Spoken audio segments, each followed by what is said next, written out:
समाजाने सुद्धा तुमचे आभार मानलेले पाहिले. कोणतीही कटुता ही मुख्यमंत्र्यांबद्दल नाही, कारण की आधी सुद्धा 10% जे आरक्षण मिळालं ते मुख्यमंत्री देवेंद्र फडणवीस असतानाच मिळालं होतं आणि आत्ताचा जी आर जो निघाला तोही तुमच्यामुळेच निघालेला आहे.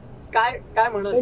मी त्यांचे आभार मानेन आणि मी त्यांना सांगू इच्छितो की अनेक वेळा समजुती गैरसमजुती होतात, अनेक वेळा काही लोक जाणीवपूर्वक गैरसमजुती तयार करतात, पण आम्ही जे काही राजकारण शिकलो त्या राजकारणामध्ये पथका अंतिम लक्ष्य नहीं है, सिंहासन चढ़ते जाना, सब समाज को लिए साथ में आगे है बढ़ते जाना, हे आमचं ब्रीद वाक्य आहे. त्याच्यामुळे सगळ्यांना सोबत घेऊन आम्हाला पुढे जायचं आहे.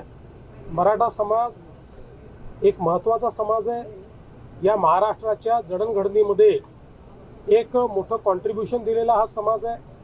त्यामुळे या समाजाचं कल्याण झालंच पाहिजे.